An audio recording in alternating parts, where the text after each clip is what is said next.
እናስልክ ኩራን ተመልካቾቻችን እንደምን አላችሁ? በያላችሁበት ሰላምታችን ይድረሳችሁ። ስለ ሀገር ተጀምሯል። እንግዲህ ስለ ሀገር እንደሚታወቀው ሁሉ የተለያዩ ለሀገራችን የሚጠቅሙ ሀሳቦችን የምናራምድበት ፕሮግራም እንደሆነ ይታወቃል። እንግዲህ ካሁን ቀደም የተለያዩ ፖለቲከኞች፣ ምሁራኖች በየዘርፉ ያሉ አመራሮችንም እንደዚሁ ወደዚህ ስቱዲዮ እየጋበዝናቸው የተለያዩ ውይይቶችን ስናደርግ ነበረ። በዛም እንግዲህ በርከት ያሉ አስተያየቶች እየመጡ እንደነበረ ማስታወስ ይቻላል። በዚህ አጋጣሚ አስተያየቶቻችሁን ለምትሰጡን ሁሉ እጅግ አድርገን ነው የምናመሰግነው። ኩራን ተመልካቾቻችን የስለ ሀገር ዝግጅታችን ዛሬም እንደተለመደ ሁሉ አንድ እንግዳ ጋብዟል። እንግዳችን በተለይ ባለፉት 3 ዓመታት በፊት ማለት ነው እንግዲህ በወቅቱ ባለቤቱ የ8 ወር ነፍሰ ጡር ነበረች።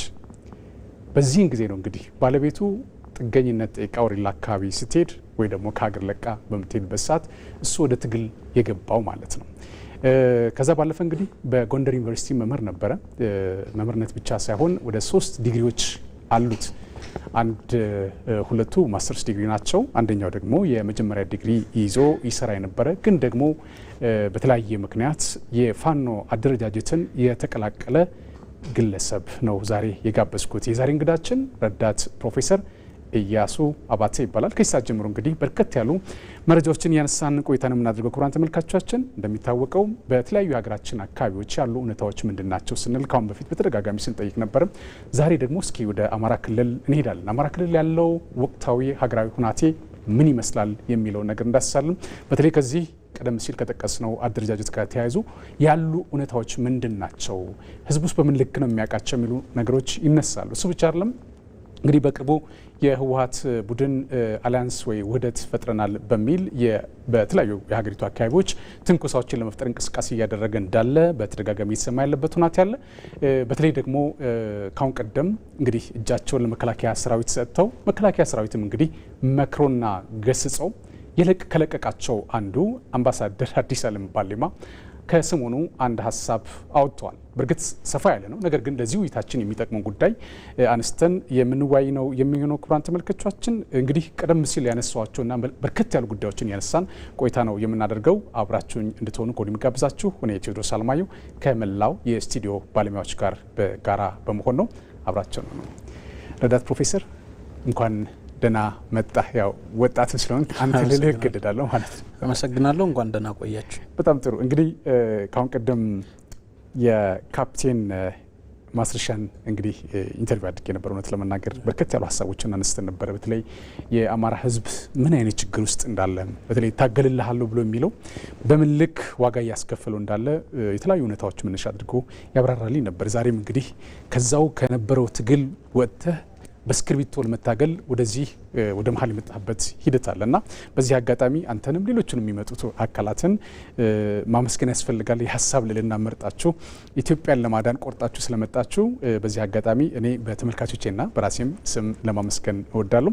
ረዳት ፕሮፌሰር በርከት ያሉ ሀሳቦችን ነው የምናነሳቸው፣ ግን አሁን የትግል ስልት ተቀይሮ ወደ ከተማ የተመጣበት ሂደት አለ ወይ ወደ መሀል የተመጣበት ሂደት አለ። በተለይ ደግሞ ከስምምነቱ በኋላ ማለት ነው። ግን ወደ ትግል ልትገባ ወይ ደግሞ እንድትገባ ያስገደደ ገፊ የነበሩ ምክንያቶች ምንድን ናቸው? ብዙዎች ከዚህ ጋር ተያይዞ የተለያየ ሀሳብ ስለሚነሳ ማለት ነው። እስኪ እንደመነሻ ስንየው። ያመሰግናለሁ። በመጀመሪያ ኢያሱ እያልክ እንድትጠቀም ማለት ነው። ያው የትጥቅ ትግል ስሜ ስለሆነ ኖርማል ስሜ ሲሳይ ነው። ሲሳይ ያ ስለዚህ ኢያሱ እያልኩ ልጠቀም።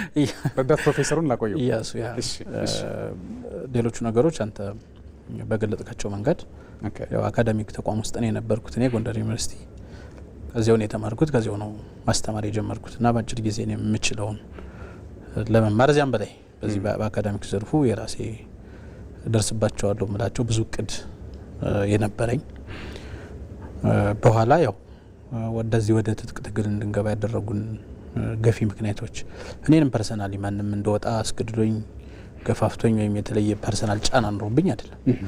ይታወቃል የአካዳሚክ ተቋም በመጠኑም ቢሆን ከፖለቲካ ትንሽ ገለልተኛ ሊባል የሚችል ነው። ሶ ፐርሰናሊም ኢንጌጅመንቱ አልነበረኝም ማለት ነው። እዚያ በፊት እንዳንድ ዜጋን የሚሆነውን ነገር ከመታዘብ በአንዳንድ የፖለቲካ ፓርቲዎች ውስጥ የኋላ ድጋፍ ከመስጠት ምናምን እና በምኞት ደረጃ ሀገሪቱ ላይ የተሻለ የፖለቲካ አማራጭ የፖለቲካ ምህዳር ኑሮ ይሄ የሰለጠነ ፖለቲካ እንዲራመድ ፍላጎት ነበረኝ ማለት ነው።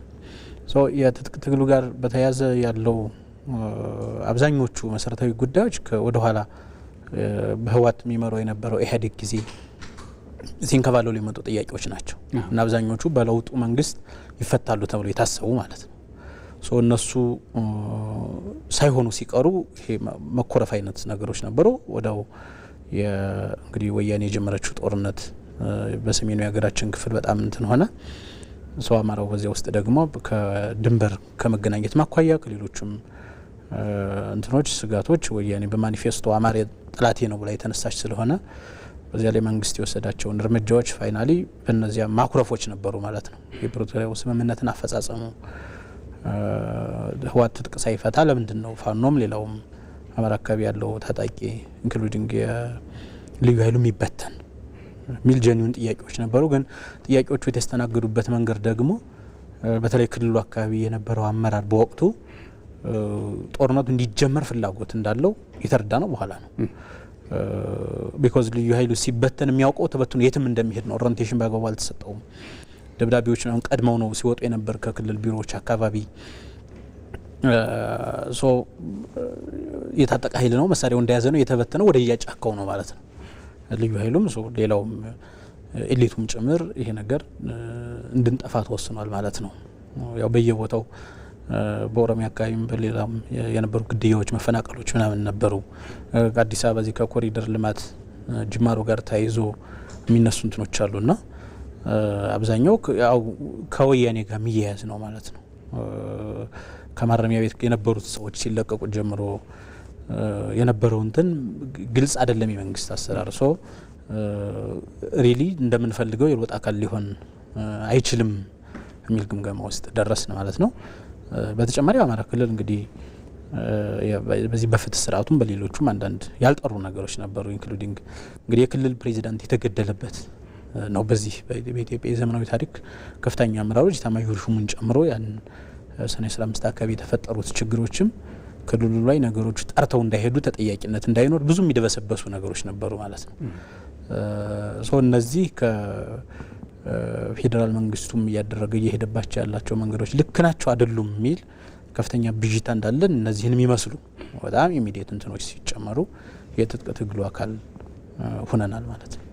ግን ፕራክቲካሊ ያገኛችሁት አሁን ቀደም ሲል የጠቀስካቸው ገፊ ምክንያቶች ሊኖሩ ይችላሉ። ግን በተግባር ደግሞ የሆነው ነገርስ ምንድን ነው? እውነትስ እናንተ መጀመሪያ የወጣችሁበት የትግላችሁ አልቲሜት ጎል አላማው እና በተግባር ያያችሁት ምን ይመስላል? ልዩነት አለው ወይ የሚለው ነገር እስኪ ነው።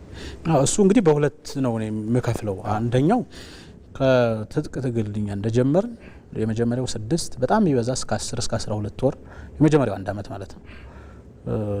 እሱ ላይ የትግል ቅርጽ የሚመስል ጥያቄ ያለው የሚመስል ባይሰበሰብ ማለት ነው። ዳይዋንኛ የጀመርነው ተቋም ማደራጀት ነው። አሁን የመጀመሪያ አካባቢ ጉና ክፍለ ጦር የሚባል ነበር እዚያኛ ቀጠና አካባቢ። እሱን በማደራጀት ሂደት ውስጥ እኔ 5-6 ሰዎች ውስጥ አንደኛው ነኝ። ነገሮችን ፋሲሊቴት በማድረግ ሰዎችን በማገናኘት ብዙ ወረዳዎችን በማስተሳሰር ቀጥለን ሌሎችም እንደዚህ እኛ ጋር ያሉ ጓዶች ሲሰዉ በስማቸው ምናምን እንሰይማቸው እንትኖች ነበሩ። ሶ ቅርጽ ለማስያዝ የተቋም አቅጣጫ ለመስጠት ነገሮችን ሞከርንና ጥያቄዎቻችን ፍሬም ለማድረግ ማለት ነው። አሁን ብዙ ጊዜ የምትታገለውን አካል መንግስት የሚሆን ሌላ ወራሪያማ አካል ቢሆን ባይዘው በነጻነት ትግል ጊዜ የሚደረገው ነጻ መውጣት ፈልጋለሁ ነው አይደለ? ሶ የአማራ ኮንቴክስት ደግሞ ከዚህ ይለያል። በኢትዮጵያ ማዕቀፍ ውስጥ ጥያቄዎች አሉን ነው። እነዚህ ጥያቄዎች ደግሞ በሰላማዊ መንገድ በፖለቲካ ውይይት እየተፈቱ ካልሆነ የአማራጩ ይሄ ነው ማለት ነው የሚል አንዳንድ ይሄ ተንኳሽ ንግግሮች ምናምን ስለነበሩ በመንግስት ባለስልጣናትም ጭምር እነሱም በውሉ ያለማንሰላሰል እንትኖች ናቸውና የመጀመሪያው 6 ወር 1 አመት አካባቢ እንዳልኩ የትግል ቅርጽ የሚመስል ጥያቄ ያለው የሚመስል ለህዝብ የመቆርቆር የሚመስል እንትኖች ነበሩ። ያው ወደ ትግሉ ውስጥ የተለያዩ ፍላጎቶች ናቸው ግራ መንገዱን የገቡት። ሶ ይሄኛው የህዝብ ወገንተኝነት አለኝ የሚለው ኃይል እኛን ጨምሮ የመጀመሪያው የትግሉ እንትኖች ላይ ዶሚናንት ነበር። ከዚያ በኋላ የተፈጠሩት 2 እንትኖች ናቸው ቅድም ያልኩ። አንደኛው ሪሊ እነዚያ የወጣንባቸው ጥያቄዎች አንዳንዶቹ ጊዜ የሚሰጣቸው ናቸው፣ ሪሊ ችግር አልነበሩም ነው። ሌላኛው ደግሞ መንግስት ይሄን አጥፍቷል ወይም ሊያጠፋ ነው ብለን የያዝናቸው ጥያቄዎች በላይ እኛ ጋር ያለው ታጣቂው ኃይል ማጥፋት ጀመረ። ሶ ሪሊ ለአማራ ህዝብ መቆርቆር ነው ወይ አይደለም፣ በኋላ እየገመገም ነው የመጣ ነው። ተቋም ቅርጽ ይያዝ ሲባል ቀድሞ የሚመጣው የስልጣን ጥያቄ ነው፣ የቡድኖች ፍላጎት ነው። አንዳንዶቹ ይሄ ወደ ትግሉ የመጡበት መንገድም በተለይ ከስልጣን ፍላጎት ጋር የተያያዘና በተለያየ መንገድ ያልተገኘውን የስልጣን ጥም በዚህ በአማራ ሕዝብ ኢንተረስት ማሳካት፣ ሌሎቹ የእምነት ተቋማትንም ሃይማኖትንም ጭምር እንደ ሽፋን የመጠቀም ግን ውስጡ ጸረ ሃይማኖት ይዘት ያለው የአማራን እሴት የኢትዮጵያን እሴት ሚንድ እዚያ ውስጥ ያለ ክፋት፣ መጠፋፋት አብዛኛው የሚከናወነው ነገር በፍጹም ጠላት እንኳን እንደው ከሀገር ውጭ ያለ ጠላት እንኳን ኢትዮጵያ እንደ ሀገር አማራ እንደ ህዝብ የሚጠላ ጠላት እንኳን ቢያስተዳድረው በዚያ ቀጠና ቢንቀሳቀስ ሊያደርስ የማይችለው ውድመት በህዝባችን ላይ እየተከናወነ መጣ። ኢብን ጥያቄያችሁ ምንድነው ማለት አትችልም። ይሄ የፖለቲካ እንትን እንዲኖረው የፖለቲካ ክንፍ እንዲኖረው የተቆጠሩ የፖለቲካ ጥያቄዎች ኖረው ለዓለም አቀፍ ማህበረሰቡም ራሱ ለመንግስትም ጭምር ጥያቄዎቻችን እነዚህ ናቸው፣ እነዚህን ተመልሳለሁ ሆይ ብለህ ለድርድርም ለሌላውም ነገር ለማቅረብ ስትሞክር እዚያ ጋር ያለው ኢንተረስት ዝም ብለህ ጎበዝ አለቃ ሆነ በ10 በ15 ሰው ታጅበህ ስትንጎባለል መኖርና በህዝቡ ላይ እንትን መሆን ነው። የራሱ የወጣበት ህዝብ ላይ ትክሻን ማሳየት፣ ትክሻ መለካከት፣ እርስ በርስ መጠፋፋት፣ በጣም ሰፋፊ እጅግ ቀፋፊ የሆኑ ወንጀሎች ድርጊቶች የሚፈጸሙበት ሆነ። ይሄ የዓለም አቀፍ አንዳንድ ትሬንዶችንም ስታይ በጣም ረጅም ጊዜ የትጥቅ ትግል ሲቆይ የሚመጡ ባህሪዎች ናቸው። ግን በዚህ በአማራው እንትን ረጅም ጊዜ ሳይቆይ ነው እነዚህ ባህሪያት የተከሰቱት። እሱ የሚያሳይ ገና ወደ ትግሉ ሲመጡ ለትግል እንዳልወጡ ነው። ዘመነ ካሴ እንደሚታወቀው እሁድ ቀን ነው ተፈቶ ከማረሚያ ቤት ተፈቶ እንግዲህ በወቅቱ የነበረው የክልሉ ሊደርሺፕ የሚወስድ ሆኖ ኃላፊነቱን ወደ ትግል እንዲገባ የተደረገው ማለት ነው።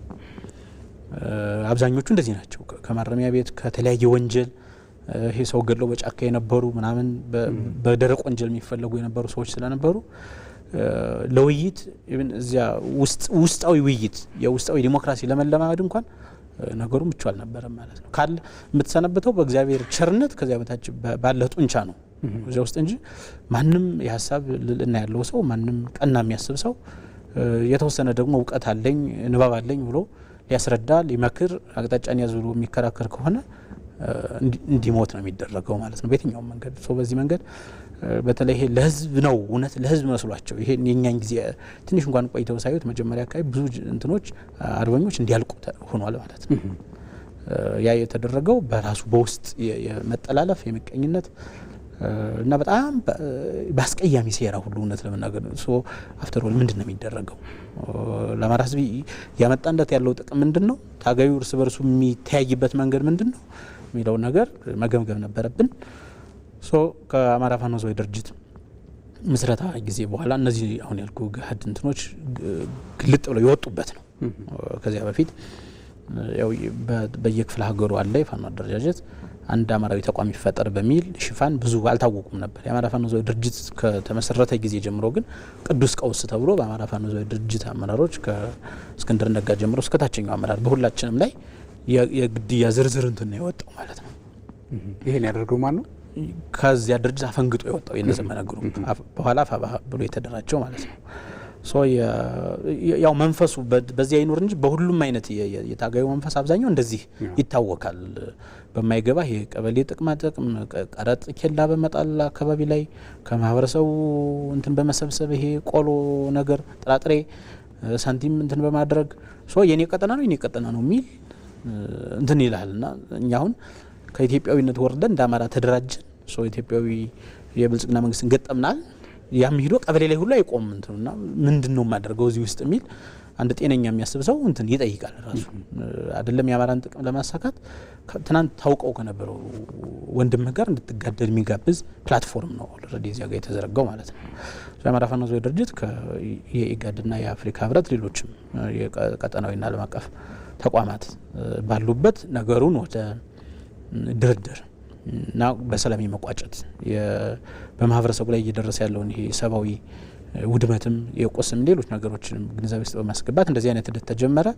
በአፋድ በኩል ሲጀመር የነበረው ኢንተረስት ምንድነው? ከአፋድ ውጭ ያሉትንም እነዚህ አካላት አነጋግረው ቢያንስ እዚያ ላይ አንድ ተቋም መሆን ባይቻል እንኳን ከመንግስት ጋር ለመስማማት ወደ አንድ እንዲመጡ ከፍተኛ ጥረት ተደርጓል። በዚህ አሁን ከኛ ጋር ያልመጡ በተለያየ መንገድ ተቆርጠው የቀሩ አካላትም ጭምር ግለሰቦችም ብዙ ደክመውበታል። ይሄ ድርድር እውን እንዲሆን ማለት ነው። ሶ ፋይናሊ አይደለም ከአፋዱ ውጭ ያለው ሊመጣ አፋዱ ውስጥም ጭምር በተለያዩ እንትኖች አሳማኝ ባልሆኑ ግን ሞር የፐርሰናል የኢጎ የጥቅም በሚመሳሰሉ ተራ ጉዳዮች አብዛኛው እንትን የመዘግየት ምናምን ነገር ሲፈጠሩ የግድ እንዳፋድ መሆን ነበረበት። የነካብተን ማስረሻም በኋላ እኛ ስምምነት የማስፈጸሚያ ስምምነት የተፈራረምናቸው ፊርማዎች የተወሰነ ፍንጭ የሚሰጡ አጠቃላይ ባለው የአማራ ክልል ቀውስ ውስጥ ናሬሽኑን ጭምር የቀየሩ ማለት ነው። የሚቻላል በሰላማዊ መንገድ ከመንግስት ጋር ችግሮችን መፍታት ይቻላል ወደሚል እንትን ያመጡ ብዙ ኃይልም ጭምር በዚህ የዘላቂ ስምምነት አካል ተሳታፊ በመሆን ወደ ሰላም እየተመለሰ ያለበት ሁኔታ ነው የሚገኘው ማለት ነው። ዊች ሚንስ ግን ብዙ ስራ የሚጠይቅ ነገር አሁንም በአማራ ክልል ውስጥ አለ።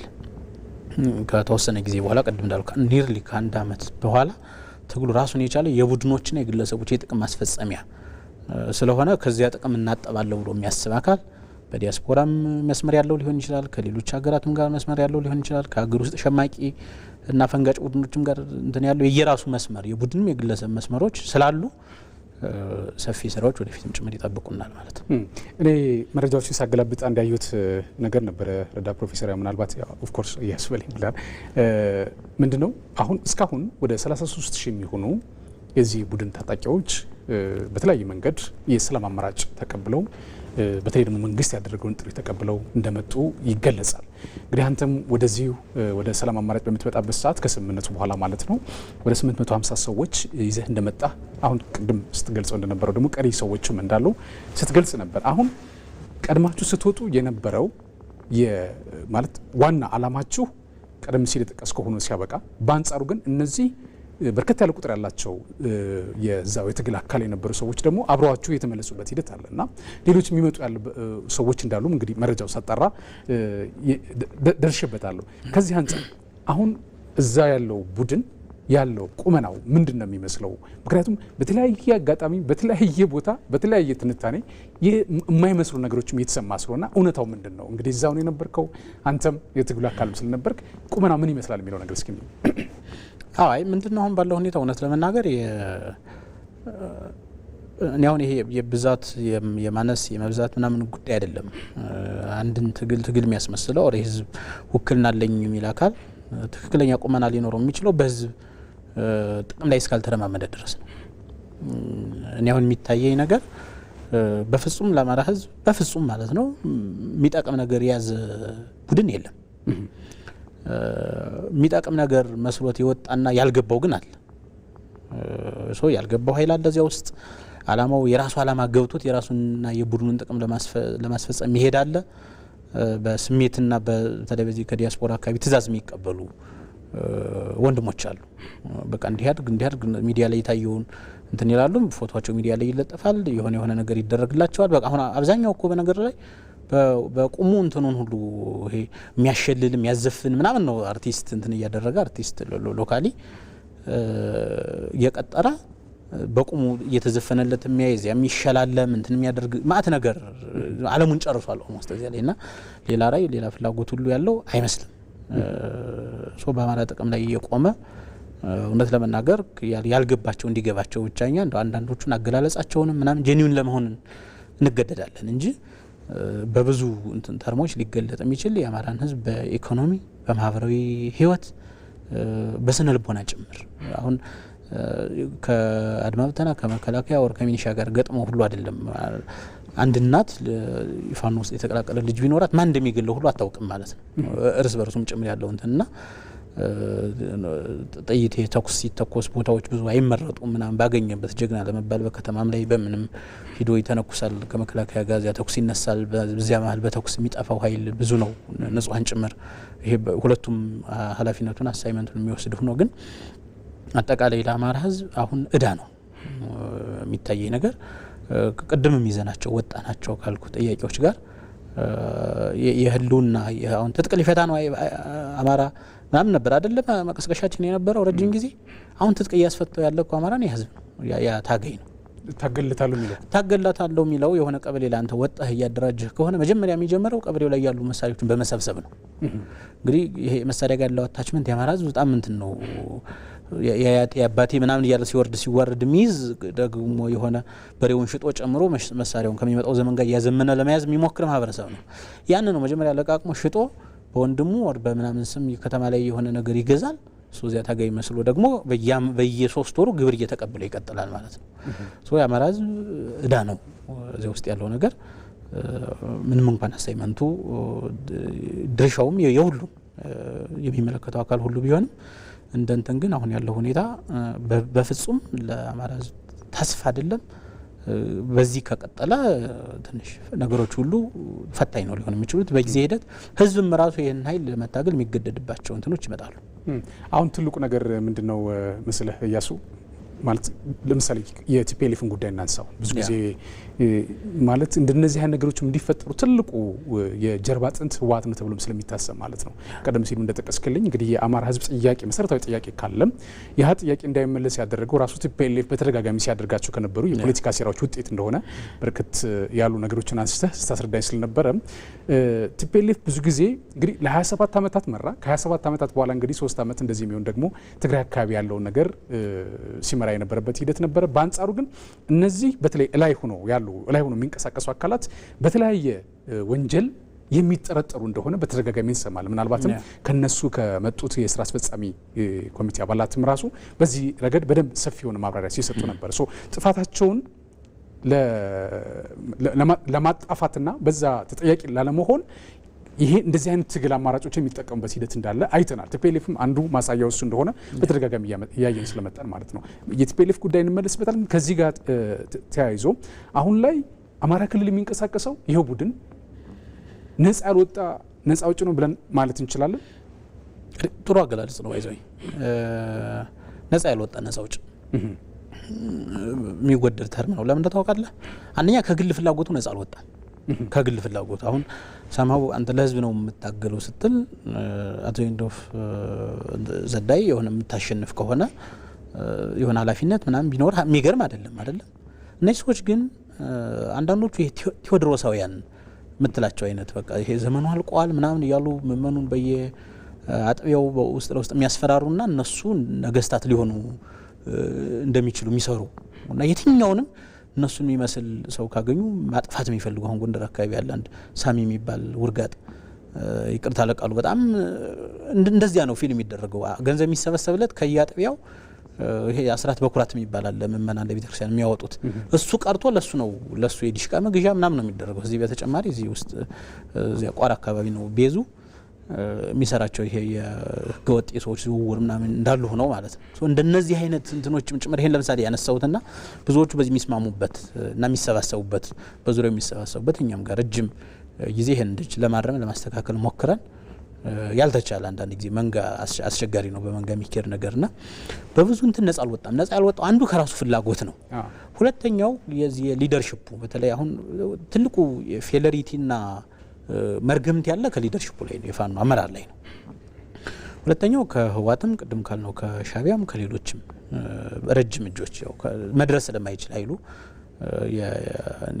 ኔትወርኩም ፖለቲካል መረዳቱም ደካማ ነው። ከቅርብ ነው የሚጫነው። ህወሓት የተሚያምጣው በህወሓት መስመር ያደጉና አሁን ህወሓት የምትነካካቸው ክሊኮች ናቸው። ለክፉ ቀን ያስቀመጠቻቸው ድሮ ጀምሮ በቅርብ ከህወሓት ጋር ግንኙነት ያላቸው የደህንነት ሰዎች የነበሩ በዩኒቨርሲቲም ውስጥ በሌሎች ተቋማትም በሃይማኖት ተቋማትም ውስጥ የህወሓት ደህንነቱ ነው የቆዩ ሰዎች አሁን ህወሓትን አግዘው መልሰው ወደ 4 ኪሎ ለማምጣት ጥረት የሚያደርጉ ናቸውና ከአንድ በሌላ ኃይል የተጫነ ነው፣ ነፃ አይደለም። ሁለተኛ በራሱ ፍላጎት ውስጥ ባርነት ውስጥ ያለ ነውና የአማራን ህዝብ ልልና የአማራን ህዝብ እሴት፣ ባህል፣ ወግ የሚጠብቅ አይደለም ፈጽሞ። እንደው ድሮ እኮ እንሰማለን አይደል አትሊስት የኛ አያቶች ቅድመ አያቶች ሊያደርጉት የሚችለው የቅርብ ጊዜ ትውስታ ነው ይሄ። ከመሀል ሀገር ሰው ከክፍለ ሀገር ወደ መሀል ሀገር ለዳኝነት ሲመጣ በተጣላበት በርስት በምናምን ጉዳይ ላይ ስንቅ በጋራ ቋጥሮ ነው ወደ ፍርድ የሚመጣው። ያሁን ይሄ ለፍትህ ያለውን እንትን ማለት ነው። ሶ ኢሹ ነው ያገናኘው እንጂ የግል እንትን የለውም ማለት ነው። አሁን ከዚያ እንትን ፈርጠም ብሎ ካየህ ጧት አይቶ ማታ ሊያጠፋህ የሚፈልግ እንትን ያለውና በብዙ መንገድ ከራሱ ፍላጎት በቅርብም ከሚጭኑት ሰዎች አሁን የወደቀ እንትን ህወሓትን ኦልሬዲ የወደቀ ፌል ያደረገና ሊታሰብ የማይገባው ወላበት አሁን አብዛኛው የትግራይ ህዝብ የትግራይ ወጣት በነቃበት ጊዜ የአማራ ክልል ውስጥ እንደነዚህ አይነት ደንቀራዎችን ለውክልና ማግኘቱ ሁሉ በጣም ይገርመኛል እውነት ለመናገር።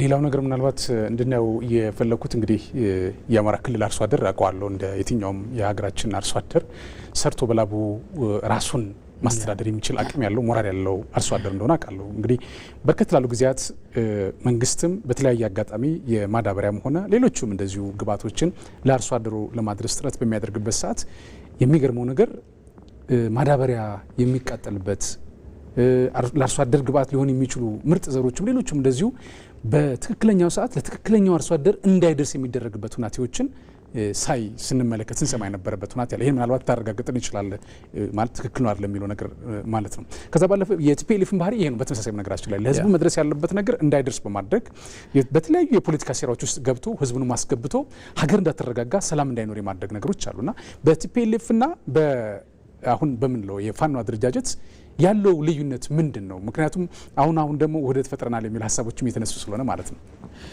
ውህደት አይደለም የጥምረት አንድነትም ልንለው አንችልም።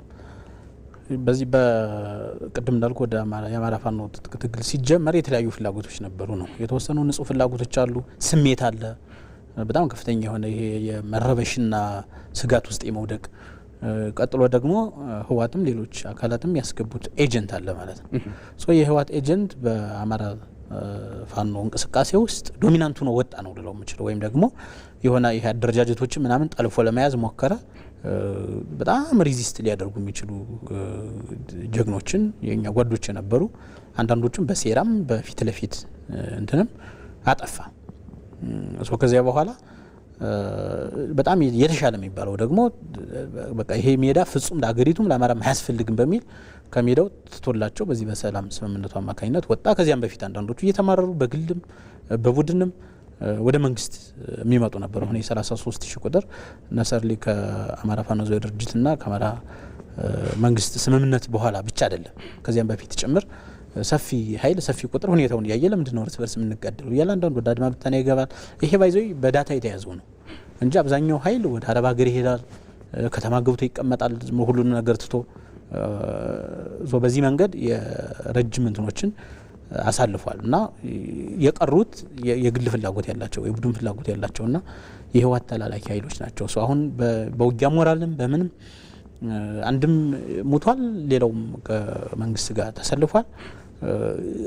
በጣም አሁን እንደው የውጊያ ሞራል ያላቸው የህዝብ እንትን ከልባቸው ያልጠፋ ካሉም ሳይገባቸው ነው ያሉት እዚያ ውስጥ እና ህወሓት የራሷን እንትን እዚያ ውስጥ ያጠለለች የራሷን ኃይል አስቀረች ተብሎ ነው አማራ ክልል ውስጥ ያለው ነገር ሊገለጽ የሚችለው ሳምሃው ማለት ነው። ስለዚህ የሚያመሳስላቸው ነገር ብዙ ነገር በጣም ብዙ ነገር አንደኛው ለምሳሌ ይሄ ሴራና እርስ በርስ መጠፋፋት ግን እኮ አጌንስት ቲፒኤልኤፍ ሲታገል የነበረ ነው አይደለም። ይሄ አደረጃጀት ማለት በህግ ማስከበር ጊዜ ሰላም የምናስታውስ ከሆነ ከአመታት በፊት ከ5 ዓመታት በፊት እንግዲህ በመከላከያ ሰራዊታችን ላይ የደረሰው ጥቃት መሰረት አድርጎ ፋኖ በምንለው አደረጃጀትም መከላከያ ሰራዊትም ሌሎች የኢትዮጵያ ህዝቦችም እንግዲህ ይህንን ቡድን በተለይ ደግሞ ላለፉት ዓመታት 2 እና 3 አስርት ዓመታት በኢትዮጵያ ላይ ሲሰራው የነበረውን ክፋትና ተንኮል መሰረት አድርጎ ለአንዴና ለመጨረሻ ጊዜ መወገድ አለበት የሚል እንቅስቃሴዎችን ሲያደርግ ምክንያቱም የመጨረሻው ኃይል መከላከያን ስላረደ እና ስለጎዳ ማለት ነው። ያህን መሰረት አድርጎ በሚንቀሳቀስበት ሰዓት አሁን የምንለው አደረጃጀት አብሮ ሲታገል የነበረ ነው እና መልሶ ደግሞ አሁን የመጣጣም ነገሮችን ደግሞ ያየን ነውና ከዛ አንፃር ነው እሱ ጋር ውስጥ ላይ ያለው እንትን መሰለህ ያኔ ከህወሓት ጋር ምርር ያለው ውጊያ ሲያደርጉ የነበሩት ላይ እንደና ከፍ ያለው ደስ የነበሩ ነው አንታባተ በጣም ጥሩ መረዳት ያላቸው ወንድሞች ቀድመው እንዲጠፉ የተደረጉት በዚህ መንገድ ከዚያ ቀጥሎ ደግሞ አሁን ሀገር ካፕተን ማስረሻም ሌላው ህወሓት ያን የምታውቃቸውን ሰዎች በተለያየም ውስጥ ለውስጥ ለማጥፋት በጣም ሰፊ ስራ ሰርታለች። ያው ጎጃም አካባቢ እነዘመነ ስለሚሸፍኑት የሚጠፋውን እና የሚሰቃየውን የሚከፈለው ዋጋ ከየትኛውም አካባቢ ይከፋል ባይዘው ከዚያ አካባቢ የመጡ ወንድሞችን በደንብ ይገልጹታል። ከየትኛውም አካባቢ በዚህ በህወሓት ላይ ያለው አመለካከት ነቃ ያለ ከሆነ ቀድሞ ነው እንዲጠፋ የሚደረገውና ያንንም ጭምር አንዱ አንተ ያልከው ትክክለኛው ነገር እሱ ነው። እንደው ተጨማሪ ግን እንዲያዝ የምፈልገው ነጥብ ምንድነው ያንንም ጭምር ከህወሓት ጋር ውጊያ ሲደረግ እነ ዘመን ከጀርባ ነው ሲያደራጁ የነበሩት። ህወሓትን ተቀብሎ ወደ 4 ኪሎ አብሮ ለመምጣት ይሄ ጦርነት የኛ ጦርነት አይደለም እያሉ ነው ሲቀሰቅሱ የነበረው ማለት ነው። ወዳጅነታቸው ከዚያም ወደ ኋላ ይሳባል። በርግጥ ግን በዚያም ጊዜ ቢሆን ብዙ እንትን አልተራራቁም ነው አንዳንዶቹ። የሚገርምህ ግን ትናንት በተቃራኒ ጎራ መሰለፉ ብቻ አይደለም እንግዲህ ለይስሙላም ቢሆን በኋላ የሆነ ቦታ ውጊያ ያደረግን ምናምን የሚል ዝባዝንኪ ነገር ሲያደርጉ ነበር ያላደረጉትን ጭምር። ግን የሚገርመው ነገር ነው ወደፊትስ ምንድነው የሚያስማማው?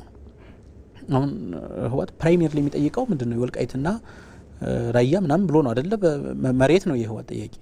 ከስልጣን ቀጥሎ መሬት ነው የሚጠይቀው። መሬት ካገኘ በኋላ ደግሞ ይሄን የሱዳን ኮሪደር እዛለው ምናምን የሚል ፍላጎት መሸፈኛ ነው። በተደጋጋሚ ጉዳዩን ስለምከታተለው ስለነበረ ምናልባት ረዳት ፕሮፌሰር አሁን መሰረታዊ የቲፒኤልኤፍ ጥያቄ እስከምናውቀው ድረስ ማለት ነው አብዛኞቹ እኮ በህገወጥ የሰዎች ዝውውር ያሉ ናቸው። በትግራይ ክልል ያለውን የተለያዩ ሪሶርሶችን ለግላቸው ብቻ ጥቅም ላይ የሚያውሉ ግለሰቦች ናቸው። በአንጻሩ የትግራይ ህዝብን ደግሞ ለተደጋጋሚ ወይ ላለፉት ጊዜያት ዋጋ ሲያስከፍሉ የመጡ ናቸው። ስለዚህ ኢንትረስታቸው አንድ ስልጣን ነው እንዳልኩ ቀደም ሲል እንደተጠቀስከው። ከዛ ባለፈ ደግሞ የራሳቸውን የሚጠየቁበት ወንጀል ስላለ ያን ወንጀል ላለመጠየቅ የሚያደርጉት እንቅስቃሴ ካልሆነ በስተቀር አንዳችም መሰረታዊ የሚባል ለህዝብ ጥቅም የሚውል ለሀገር ጥቅም የሚውል አላማና መዳረሻ እንደሌላቸው በተደጋጋሚ ይነሳል። እነሱም ባይዘው ፕራክቲካሊ ከሚያወሩት ወሬ የምንረዳው ኢትዮጵያ ህዝብ የሚረዳው ይሄ ነው እና በዛ ልክ ምን ያብየ ነው። እሺ ትክክል ነው። ሰው ምንድነው መሰለህ እሱ ግን እንዴት ይስማማል ነው? አሁን የሆነን ቦታ በጋራ ክሌም እያደረክ እንዴት ነው አብረን ልሰራ የምችለው? አሁን ከህልውና ጥያቄ ቀጥሎ በአማራ ትግል ውስጥ የነበረው ነገር ምንድነው? የርስትና የማንነት ጥያቄ ነው። በዚህ ጉዳይ ላይ ይሄን የሆነ የትግራይና አማራ ውስጥ ያለ አማጺ በጋራ ተነጋግሮ ከፈታው አገሪቱ ውስጥ ለምን ጦርነት ያስፈልጋል? ሲጀመርስ አንድ እሱ ነው። ከዛ ውጭ አንተ የገለጽካቸው ነገሮች በወል የሚያመሳስሉት ነገር ነው። አንድ ከወንጀል ለመደበቅ ቅድም እንደነገርኩ እዚህኛውን ጋር ከወንጀል ለመደበቅ ወይም ያን ወንጀል አብረው ሲፈጽሙ የነበሩ ከህወሓት ጋር ነው የድሮውንም ወንጀል። ሁለተኛ በየትኛውም መንገድ አድርጎ ስልጣን መያዝ። እኔ ለዚህ አንዳንድ ጊዜ የሆነ ምን ሁሉ እንትንን አዚም እንዳስነካቸው ሁሉ ግራ ነው የሚገባኝ ነው። በዚህ ውስጥ የነበሩ ሰዎች ከህዝቡ እሴትና ባህል ባፈነገጠ መንገድ በቃ እኔ መሪም ሆነው ሶኔ ካልሆንኩ የትኛውም ነገር ይለቅ ብለህ እንዴት ትወስናለህ? አሁን በጣም ቀፋፊው ነገር እሱ ነው። ባይዘው አሁን እንግዲህ ዚስ ታይም የኤአይ ዘመን ነው። 3 አመት ቀጣይ 4 አመት ትውልድ ከትምህርት ገበታ ውጭ ሆነ ማለት ምን ማለት ነው? በአንድ ቀን እንኳን የምታጣው መረጃ ነገሮች በናኖ ሰከንድ በሚለዋወጡበት ሁኔታ ውስጥ ይህን ያህል ትውልድ ከትምህርት ገበታ ውጭ ማድረግ የተፈለገው ይሄ ሁሉ መስዋዕት የሚሆነው እኔ እነዚህ ሰዎች የስልጣን ደራጎን ናቸው። በቃ ለነሱ ሲባል የትኛውም ትውልድ የትኛውም ኃይል እንዲገበር መስዋዕት እንዲሆን የሚፈልጉ ስለሆነ ይሄም ከህወሓት ጋር ኤግዛክትሊ የሚያመሳሰላቸው ነገር ነው። ግን ውስጥ ላይ ያልታየው ነገር ነው መሰለህ። አንደኛው ሁለቱም አቅሙን አግዝፎ ነው የሚተያየው።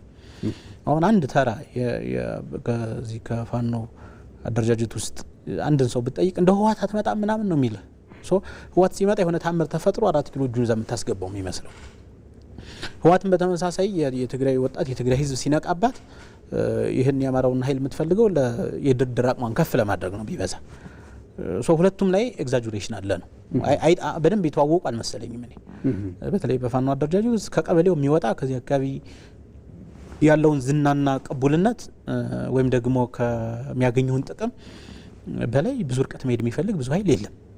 ይሄን ኑረንበት ስላየ ነው ማለት ነው። በብዙ መንገድ ፈተና ነው እንዲስተካከል ሞክረን ምናምን ማይሆን ሲሆን ነው እንጂ የሚሆን ቢሆን ቅድም አንተ ገልጸዋል። ፐርሰናሊ ብዙ ነገር ሳክሪፋይ ያደርገናል። ቤተሰባችንም እኛንም ብዙ አደጋ ላይ ጥለን የገባ ነው አይደል? የጀመርከው ነገር በሆነ መንገድ ጥሩ ውጤት ቢያመጣ ደስ ይላል። ስለማይሆን ከዚህ በላይ ከሄደ የህዝብን ሰቆቃ ነው የህዝብን መከራ ነው የሚያራዝመው እንጂ በፍጹም ለአማራ ህዝብ የሚጠቅመው ነገር የለም የሚለው እኛ ስንገመግም ያኛው ኃይል የቀረው ፕራይመሪሊ የሚያስቀድመው የሆነ ቦታ ስልጣን ስለሆነ ነው። ይሄን ደግሞ በተወሰነ ደረጃ በመንግስት መዋቅር ውስጥም የራሳቸው ሰዎች አሏቸው። ብዙ ጊዜ ይሄን እና ያረጋሉ ምናምን በደንብ ይገልጹታል። የቀኘን እንትን ማለት የመንግስት መዋቅር ላይ ሆነው ለፋኖ አደረጃጀት የሚደግፉ አካላት አሉ። በብዙ ነገር ይሄን ማረጋገጥ የሚቻለው እንዴት መሰለህ? መንግስትም በራሱ እየገመገመ በየጊዜው የወሰደው እርምጃ እንዳለ በኋላ ያየናቸው ሁኔታዎች አሉ። ከክልል አመራር ጀምሮ ማለት ነው። ተለይ አመራር ላይ አብዛኛው የግል ጥቅም ነው ያም እንደዚያ የሚያደርገው። ከውጭ ካለው ኃይል ጋር የመናበብ መረጃዎችን የመስጠት ሁኔታ አግኝተው ነው። ታዲያ የባለ ሀብት መኪና ሲወጣ የሆነ ትንሽ ፋይናንስ ያለው ሰው ሲንቀሳቀስ ምናምን እገታዎች ምናምን ጫካ ባለ ኃይል ብቻ ነው ሊባሉ አይችሉም።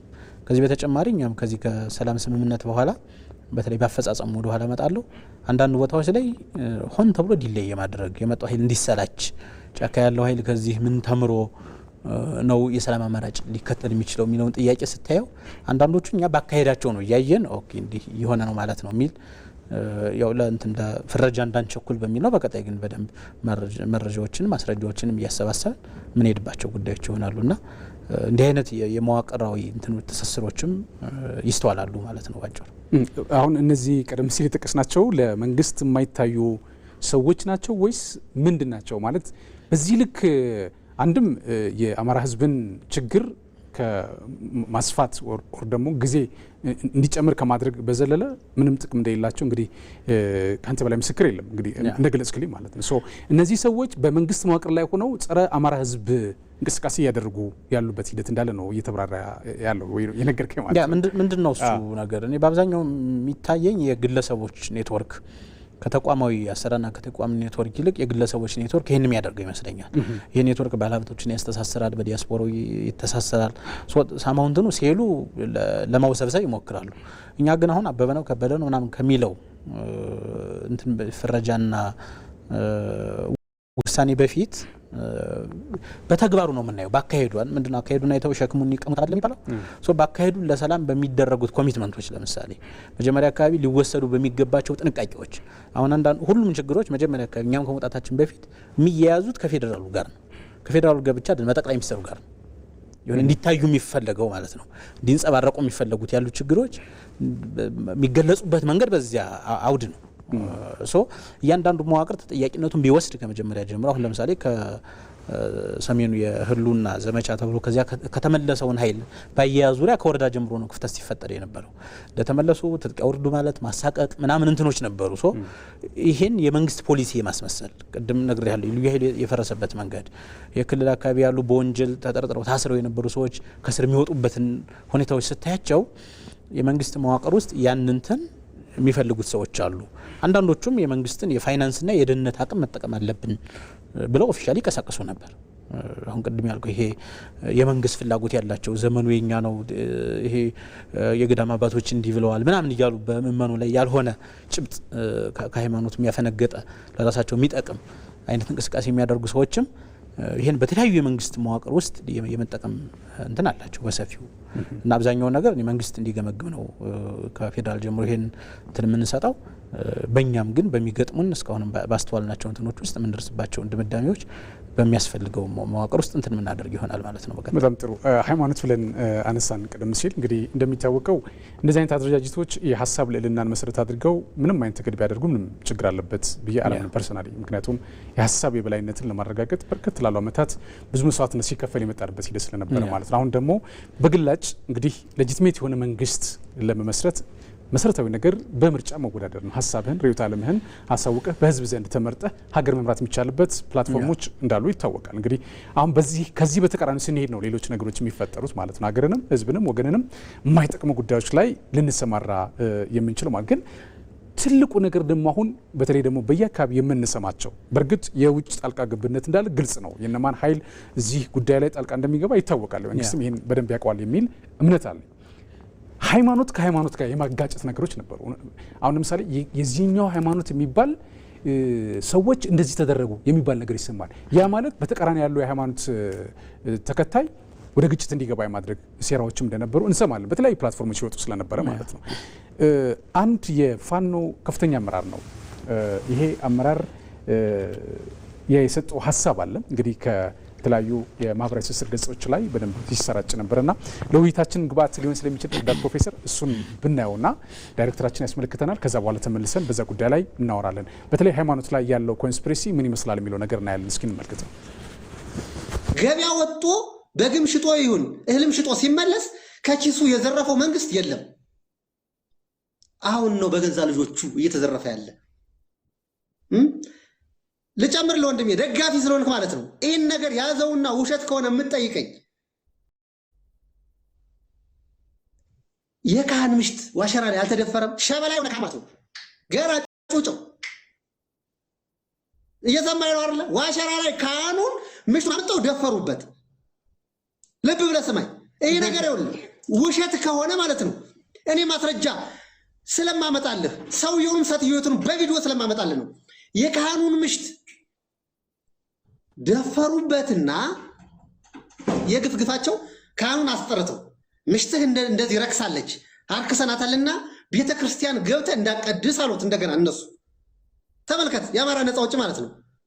እኔ እኮ ከኔ ችግር የለም እሷ እንደዚህ ከሆነች እኔ ገዳም ሂጅ እኖራለሁ እንጂ ሌላ ሚስት ምትላለን ቅዳሴንም ካላችሁኝ እሺ።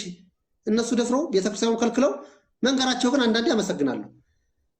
ያ ካህን ግን ገዳም ሂዶ መንኩሶ መጥቶ አርበኛ ተፈሪ ካሳውን ያውቃል፣ ማርሸት ያውቃል፣ ዝናቡ ያውቃል። ተፈሪ ካሳውን በወቅቱ ማለት ነው አሁንም መልካም የሰራን መልካም አመስግነን ነው የምታልፍ። አመሰግነዋለሁ። ካልተረሸነ ብሎ እየተፈለገ ያለ ማርሸትና ዝናቡ አስጠፉት። ደቡን ያለ ያልሽ ያ ሰውየም ገዳም ገብቷል። ያቺ ካህን ምሽትም ይኸው የዱርዬ መጫወቻ ሆነች። ስልጣኑን አስጣሉት። እንደዚህ የሚያረክ ሴት አለ? ማን አደረገን እንደዚህ?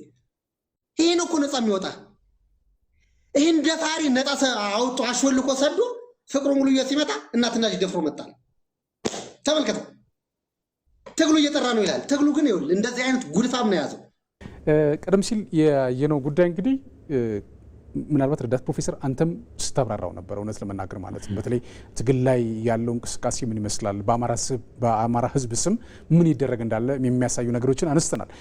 በጣም የሚገርም እና የሚጨንቅ ጉዳይ ነው እውነት ለመናገር። ከኢትዮጵያውያን ባህል እሴት ያፈነገጠ እንቅስቃሴዎች ይደረጉ እንዳሉ ይሄ ትልቅ ማሳያ ነው። እንደው አንድ እንደነዚህ አይነት ነገሮች ምን ያህል እውነት ናቸው በዛ ትግል ውስጥ ያሉት ነገሮች ማለት ነው። ከዛ ባለፈስ ከዚህ የሚገኘው ጥቅም ምንድን ነው? በዚህ አሁን የአማራ ህዝብን ጥቅምም በለው ሌላም ጥያቄ መመለስ የሚቻልበት ሁኔታ ያለ የለም። ቢኖር አንመጣም ነበር። በጣም ቅድም ያረጋል ባይዘው በጣም ጎበዝ ልጅ ነው። አብዛኛው እዚያ ውስጥ ያለውን ገመና በድፍረት ብቻውን ቀደም ብሎም ጭምር የተጋፈጠ ጎበዝ ልጅ ነው። ሌሎችም አሉ።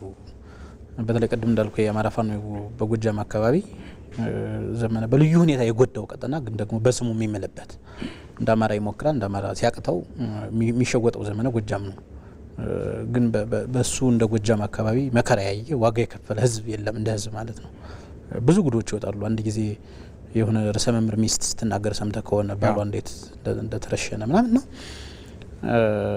ይሄ ካህናት ጋር በተያያዘ ቤተክርስቲያን ክብር በተመለከተ እነ ዘመንም ሌሎቹም የፊት አውራሪ ታይዋለህ። በጣም እንትን ይላል። አንድ ሰሞን በዚህ አካባቢ ያሉ ሰዎች የሃይማኖት ሰዎች እና ለማባበል ሲሞከር ነው እንደዚያ የሚለው። እናትና ልጁ የድንግል ማርያም ልጅ ምስክሬ ነው ምናምን እንደዚህ ይላል። ግን አያምኑም። እውነት ለመናገር አያምኑም። እነዚህ ሰዎች ቢያምኑ ወንድሞቻቸው ላይ እንደዚህ አይነት ነገር አይፈጽሙም። ይሄ ካህናትም ጋር ተያይዞ ከዚህ የከፋው ብዙ ነገር ይደረጋል። ተገለዋልም ጭምር እኮ እኛ አንድ ቄስ ጌታ ሰው ደግልኝ የሚባል በእኛ አደረጃጀት ውስጥ የነበረ አማራ ፋኖ ሰው ድርጅት አንድ ጦር አዝምተው ቀጥቅጠው ገለውታል። ሊታገሉ ወጡ ማለት ነው። እንግዲህ በተነገረው ልክ የገጠር ካህን ነው። ቤተክርስቲያን እየተቃጠለች ነው፣ ካህናት እየታረዱ ነው። ይህን የሚያደርገው ደግሞ መንግስት ነው፣ መታገል አለብን ሲባል ሰማዕት ሊሆን ነው ያ ሰው የወጣው። በዚያ ካህን መረዳት ማለት ነው። ይህንን ቀጥቅጦ የገደለ አካል ደግሞ በሌላ በኩል የካህናትን ሞት መቀስቀሻ ያደርገዋል። ብዙ እውነቶችን እዚያ ውስጥ ነገ ታሪክ የሚያወጣቸውን አንዳንዶቹ በጣም ጸያፍ ስለሆኑ ለህዝባችንም እንትን ስታንዳርድ ስለማይመጥኑ ነው እንትን የምናደርጋቸው እንጂ የካህናት ሚስቶች ካህናት ራሳቸው የአካባቢው ማህበረሰብ እንደ ሚስቴን ለምን እኛ እዚህ አንድ አካባቢ አጎና የሚባል ቦታ ሚስቴን ለምንድን ነው እንደዚህ የምትሉ ብሎ ያልሆነ እይታ ሲያዩ በመናገሩ ብቻ ገለውት ሄደዋል። ሰው እንደዚህ ነው የሚደረገው።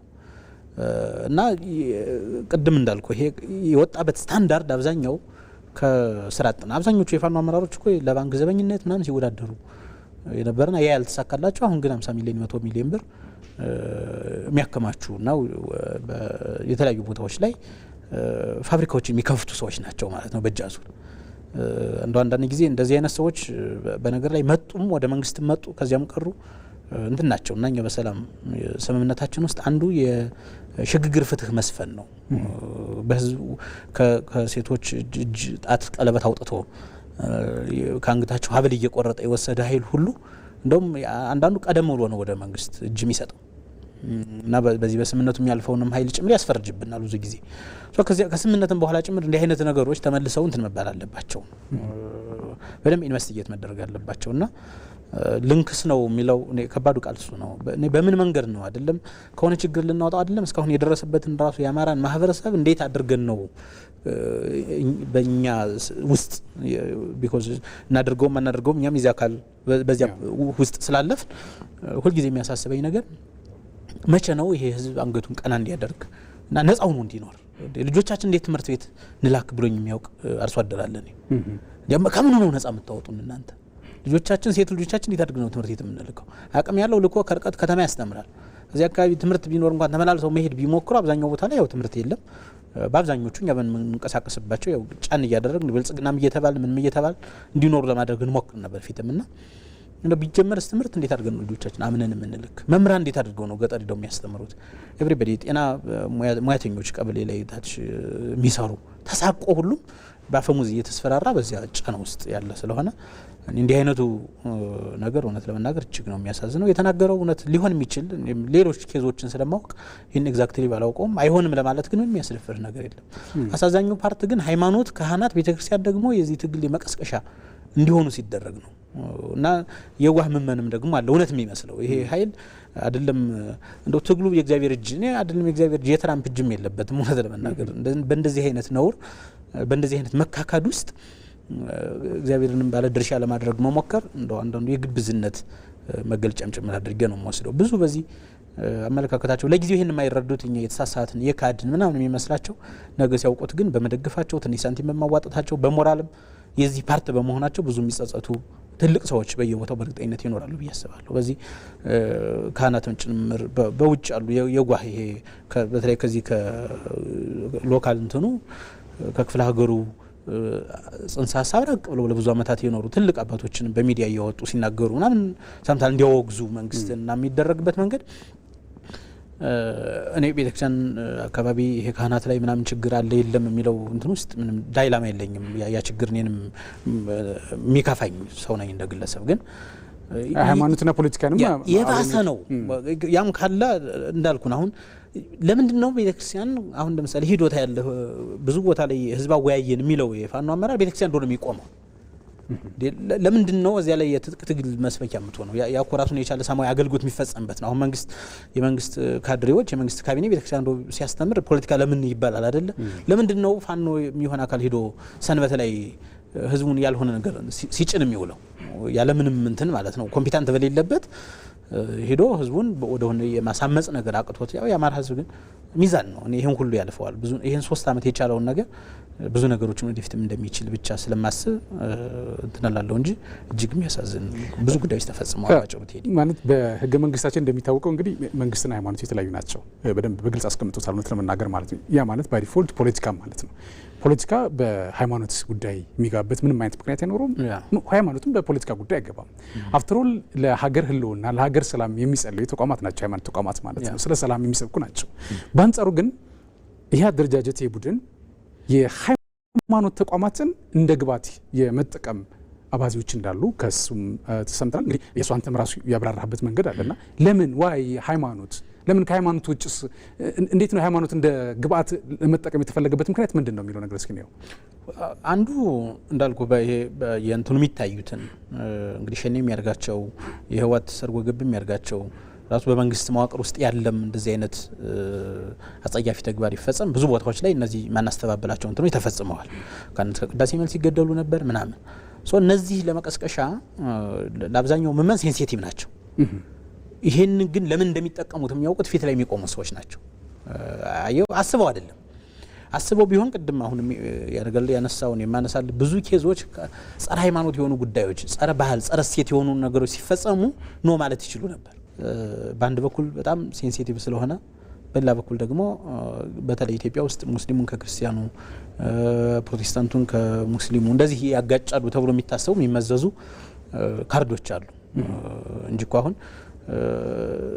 ከህወሓት ጋር ተሰልፈ ለኢትዮጵያ ኦርቶዶክስ ተዋሕዶ ቤተክርስቲያን ጠብ የምታደርገው ነገር የለም። እንደው በያን ጊዜ የተሰደዱት ፓትሪያርኩ እንኳን የተመለሱበትን ጊዜኛ ስለምናውቀው ለፓትሪያርክ እንኳን ቦታ የሌለው እንትን ሊደርሺፕ እንዴት ነው ለተራው ምእመንና ለቤተክርስቲያን የሚቆጭ የሚለው ሌላ ጉዳይ ነው እና ለመቀስቀሻ ምቹ ናቸው ባጭሩ እንደዚህ አይነት የሃይማኖት የባህል የሚመስሉት ነገሮች ሁሉም ሰው እስከታች ድረስ እንዲል ተደረግ ነው ሃይማኖት ሊጠፋ ነው ስትለው የሚያውቀው ሰማዕት መሆን ነው ሰው ግን ሰማዕት አይሆንም እነሱ ለሃይማኖት እንዲታገል ይሰብኩትና የሆነ ጭብጥ ያስይዙትና እነሱ ጓዛቸውን ተቀለው ካናዳና አሜሪካ ይገባሉ ስለዚህ ሆኖ ነው በሚዲያ አገዝነህ የሚሉት ማለት ነው እንዳሁን የአዲስ ኪዳን ክርስትና ባጭሩ ካየ ነው እንኳን ወደሱ መግባት ብዙ ባልፈልግም ክርስቶስ ለሰው ልጅ መዳን ቤዛ ሆነ ነው አይደለ ያስተምረው ማዕከል እነዚህ ሰዎች ለምንድነው ጫካ ሄደው ዋጋ የማይከፍሉት እንደው በዚያ አምነው ከሆነ ሪሊ አይደለም እኮ እሱ አብዛኛው ምምን ግን በዚህ ይጠቀሙበታል ለሳንቲም መዋጮም ለምንም ለነፍስህ ነው ስትለው ሰው ምንድነው ሊያደርግ የሚችለው ሰው እንግዲህ ኢትዮጵያ ውስጥ ያለውን የላይፍ ስታይል ምናምን ታውቀዋል ሰው ተስፋ የሚያደርገው እግዚአብሔርና ከሞት በኋላ ያለውን ነገር ነው አይደል ሰው በዚያ ዋጋ እንደሚያገኝበት ሲነገረው ለምን አልሞተበትም አይነት እንትን ውስጥ እንዲገባ ነው ለሁሉም ማህበረሰብ ለተማረውም ላልተማረውም ገጠራለውም ከተማላለውም እኩል መቀስቀሻም ጭምር ስለሚሆን አንዳንድ እንትኖች ደግሞ ለዚያም የሚሆኑ ሰበቦች ስላሉ ማለት ነው እነዚያን ሰበቦች ግን ለሰፊው ህዝብ ላይ ግልጽ ላይ ሆኑ ይችላሉ ይሄን ማኒፑሌት ለሚያደርጉት ሰዎች ግን ባጭሩ ግልጽ ናቸው ሌላው አብዛኞቹ እነዚህ መሪዎች የሚባሉት ባለሀብቶች ናቸው የሚባል ነገር ሰምቻለሁ ሚሊዮነሮች ናቸው እንደውም ቃል በቃል ሚሊዮነር እንደሆኑ ነው ይሰማሉ በአንጻሩ የሚሞቱ ደግሞ አሉ በዚህ ትግል ምክንያት ራሳቸው መስዋዕት የሚያደርጉ አካላት አሉ ቀደም ሲል የተጠቀስናቸው ሃይማኖት ተቋማትም እንደዚሁ እንደመጠቀሚያ የሆኑ በርከት ላሉ ወገኖቻችን ወዳልተፈለገ ነገር እንዲገቡ የተደረገበት ሁኔታ ያለ በአንጻሩ ደግሞ ባለሀብቶች ናቸው የሚባል ነገር አለ የሆኑ ባለሀብቶች ናቸው የሚለው ነገር አንድ ነገር ከዛ ባለፈ የገቢ ምንጫቸው ምንድነው የሚለው ነገር እስኪ ነው የገቢ ምንጩ ምንድነው የሚለው ቅድም እንግዲህ እንዳልኩ ናቸው ግን ባለሀብቶች ናቸው ምንድነው አሁን ባለሀብት እንትንም ስለሆነ ለምሳሌ እንግዲህ ባለሀብት ከምን እንትን ነው ማነጻጸሪያ ስለሚያስፈልገው ማለት ነው ያው ኢን ሚሊየን ሳንቲም እየሰበሰቡ ነው የሚለው ይገልጸዋል ባለሀብት የሚለውን ጤነኛ ተርምም ላለመስጠት ብዬ ነው ባይዘው እየዘረፉ ያካበቱ በሚሊየን ሳንቲም የቆጠቡ የሆኑ ቦታዎች ላይ እንትን የሚከፍቱ የራሳቸው ሚዲያ ተቀጣሪ ያላቸው ምናምን ብዙ ነገር አለ የፋይናንስ ምንጩ እውነት ለመናገር ዘረፋ ነው በዲያስፖራው አካባቢ ቅድም እንዳልኩ በሰፊው ይሆናል መስሎት በአረብ ሀገር እየሰራች ለእናቷ መላክ ሲገባት ለወንድሞቿ አንዳንዶቹ ልጆችም ያሏቸው ጭምር በቃ ይሆናል አሁን ሚዲያ ላይ የምታየው ነገር ችግሩን ገዝፎ ነው የሚታይህ ይሄኛው ኃይልም ነገ መንግስቱ እንደሚሆን ነው የሚታያቸውና ከሚዲያ ግምገማም ችግር ከይዋህነትም አንዳንድ ጊዜ ደግሞ በጣም በደላሎችም ጭምር አሁን አብዛኛው ዲያስፖራ ወደሱ መለስበታለሁ በቀና ነው የሚጠቀሙበት የተወሰኑ የዲያስፖራ ደላሎች አሉ ዲያስፖራው ላይ ሳንቲም ይሰበስባሉ የሆነውን ፐርሰንት ተደፋን ነው ይልካሉ የሆነውን ራሳቸው ይጠቀማሉ ስለዚህ መንገድ ከዲያስፖራው የሚገኛል ዘረፋ አለ እንደዚህ አንዳንድ ቀደም ያልናቸው ደግሞ የውስጥም የውጭም ኃይሎች ደግሞ የሚደጉሟቸው ሰዎች አሉና እንግዲህ ቫት የለው ምን የለው ከዘረፍክ ነው ሰፊ እንትን አላቸው በርግጠኝነት ግን አይበሉት የአማራ ህዝብ በጊዜ ይፈረዳቸዋል መንግስትም እኛም ጭምር ለእንደዚህ አይነቱ ነገር ቅድም አሁን የሽግግር ፍትህ ላይ ያነሳውልህ ይሄን ነው ማንም ከትናንት ከዜሮ ተነስቶ አንዳንዶቹ ቅድም እንዳልኩ ያነውር ሆኖ እኮ አይደለም ግን የሆነ ጥበቃ የሆነ ምናምን የሆነ ሙያ እየፈለጉ የነበሩ ሰዎች ሳያስቡት ባለሀብት ሆኑ ለምንድን ነው ይሄ ትግል የሚያልቀው ባይዘው ለነሱ ማለቅ እኮ የለበትም ለነሱ ማለት የለበትም ጥሩ ሀብት እየሰበሰቡ ነው ጥሩ ጣፍጧቸዋል ባይዘው ጥሩ ዝና አግኝተዋል ፎቶቸው በየቲክታኩ ይዞራል ቅድም እንዳልኩ ይዘፈንላቸዋል በቃ ወደ ኋላ ዝም ሀገሪቱን 100 ምናምን ዓመት መልሳትና የሆነ የቀበሌ ንግስና ላይ ናቸው ያሉት ሳንቲም ይሰበስባሉ ለማለት ነው ጭር ሲል ይጠፋሉ ሰው ጭር እንዲል አይፈልጉም ነው ነገር ለምን ጭር ያለ ሚዲያዎችስ አሁን ፐርፐዝሊ እኮ ከዚህ ተነስተው ጃዝ ለው ሌላውን ሄደው ሳሙኤል ሚዲያ ከፍተው በዚያ ሚዲያ የሚተዳደሩ አሉ አንተ ተዳርክን ፈተህ ቤትን በትነህ ወደ ትግል እየሄድክ የሚያገቡ እኮ አሉ ደሞ አብዛኞቹ ባይዘው የፋኖ አመራር ሁሉ ያገብ ድል ባለ ሰርግ ያገባሉ እኮ ጫካ ውስጥ ኢማጂን አንዳንድ ጊዜ እንደው ህዋትንም ሸኔንም ከፋኖ የተሻለ እንትን አላቸው ማለት ነው ላለው ማለት ነው ስብና ያ አሁን በምን ሞራልህ ነው አንተ ጓደኛህ እየሞተ ሚስትን ፈተህ ሄደ ሳሙኤል ሚስቱን ባህር ዳር አስቀምጦ ጫካ ግን ከአዲስ አበባ ሌላ ሴት የሚያስመጣ እንትን ውስጥና የሞራል ዝቅጣቱ ባይዘው አንዳንዱም ባልናገረው ደስ ስለሚለኝ ነው ማልፈው ባይዘው ባለሀብት ናቸው ገንዘብ የሰበሰቡ አሉ በአንጻሩ ደግሞ እውነት መስሏቸው ልጆቻቸውን በትነው ሀብታቸውን ትተው የሞቱ አሉ እንትን የሚያደርግህ ለአምሮ ሁሉ እኛው ጨርሶ ለመኮነን ሁሉ የምቸገረው የሚገድበኝ ባይዘው እውነት መስሏቸው ያለፉትን ሰዎች ሳስብ ብቻ ነው እንጂ ብዙ መሄድ ብዙ መናገር ብዙ እንትን ማድረግ ይቻላል እስኪ ወደ ሌላው ጉዳያችን እንግባ። እንግዲህ እንደሚታወቀው ከሰሞኑ ቀደም ሲል መግቢያ ላይ አንስቼው ስለነበረ አንድም የፋኖ ስም ስለተነሳዛው ማብራሪያ ላይ ማለት ነው እንግዲህ ካሁን ቀደም በተለይ የሰሜኑ የሀገር የማዳን ውጊያን ብለው አላቅም የህግ ማስከበር ሂደት ላይ በሰዓቱ ተይዘው እጃቸውን ለመንግስት የሰጡ ነበሩ። እንግዲህ በርከት ያሉ ናቸው። አንዱ ቀደም ሲል ባለፈው 2 ሳምንት 3 ሳምንት ቀደም ብለው ስለመገንጠልና ሌሎች ነገሮችን ሲያነሱ የነበረበት ሂደት ነበረ። ዶክተር አብርሃም ተከስተ የሚባሉ የህወሓት አመራር ናቸው።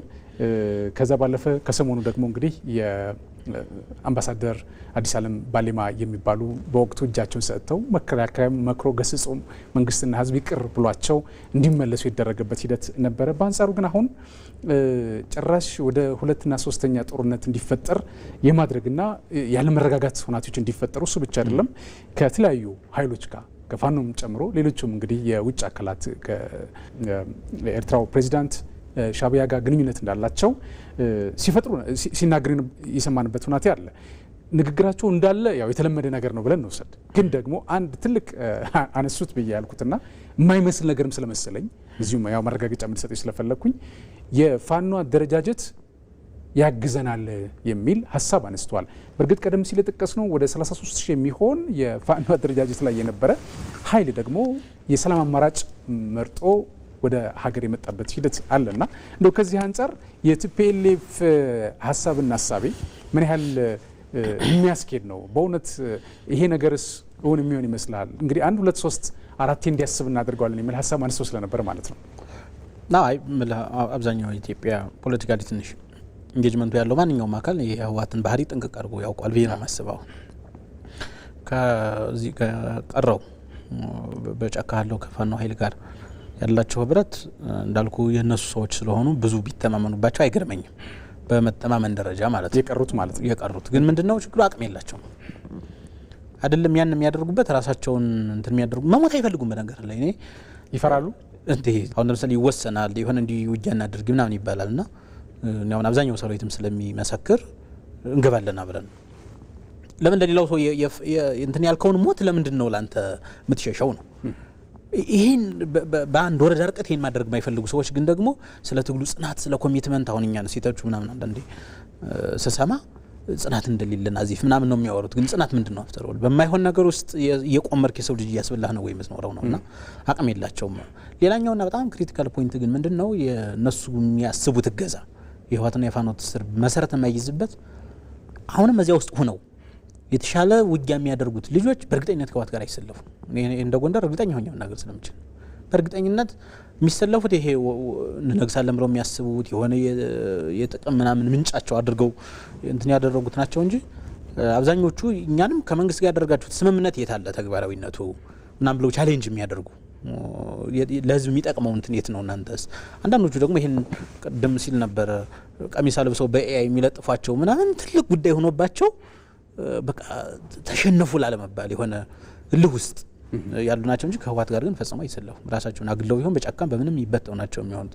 ከህወሓት ጋር ተሰለፍ የምትለው ኃይል ምንም በሌላው ሰው ሞት ቆምሮ በሌሎች ጀግኖች በሌሎች የዋሃን ሞት አልፎ ስልጣን መያዝ የሚፈልግ እንደ ህወሓት ያለ ብልጥ እና ደካማ ስብስብ ነው እዚህ ውስጥ ያለው ነው። በባለፈው ደቡብ ጎንደርም የተወሰኑ ቦታዎችን ቴስት አድርገው አይተውታል ይሄን ነገር እና እንደውም እኔ አሁን የህወሓት አካባቢ ያሉ ሰዎችም ፋኖ አግዙ የትም እንደማይደርሳቸው የገባቸው ይመስለኛል።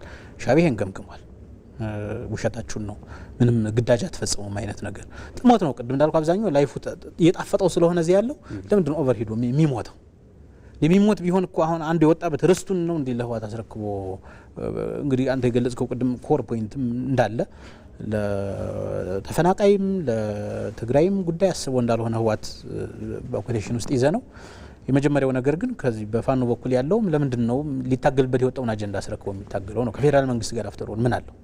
አንዳንዶቹ የሚደጋግሟት ቃል አለች። በቃ አብይ አህመድ ምናምን የፌዴራል መንግስት ምትል የሆነ ኮመን ኢነሚ የመፍጠር ነገር በቃ ትኩረቱን የጋራ ጠላት ፈጥሮ እዚያ ላይ የማድረግ እንጂ ለሚፈጠረው ነገር ምንም እንትን ያለ መውሰድ። እንደዚህ ደግሞ የኢትዮጵያ ፖለቲካ በተደጋጋሚ መጣ አይደለ? የሆነውን ስርዓት ታግለህ ትጥላለህ፣ ለሚመጣው ምንም ደንታ የለህም።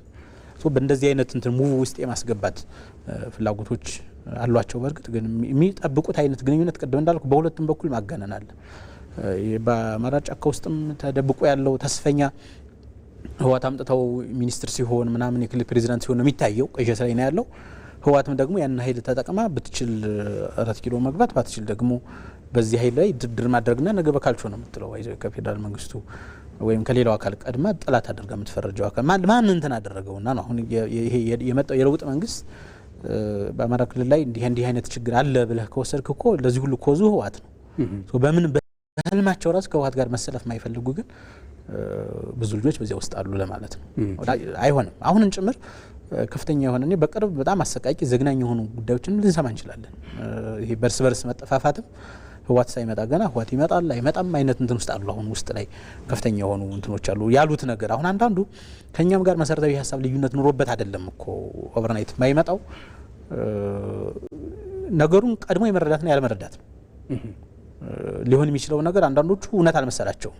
ሶምና አፍጥጦ ሲመጣ መሳሪያ ከህወሓት ጋር ለምሳሌ አሁን ሌላውን ሰው አይደለም ነገር እስክንድር ነጋን የሸወዱት ከህወሓት ጋር አንሰራም ማኒፌስቶ ላይ እንትን እንላለን ብለው ነው እዚያ ኮሚቴ አድርገን የላክናቸው ሰዎች የሸወዱት በዚያ መንገድ ነው። ስብሰባ ላይ ነው ያስታውሳለሁ። ከህወሓት ጋር አንሰራ ማኒፌስቶ ላይ ተፈራርመናል ምናምን ብለው አስቀመጡ። ማኒፌስቶ ግን ምን እንዳልመሰለው አሁን ይሄ አፋምን የሚባለው የጨርቦሌ አደረጃጀት የሚመራበት እንትን የአማራ ብሔርተኝነት ይላል ርዕዮተ ዓለሙ።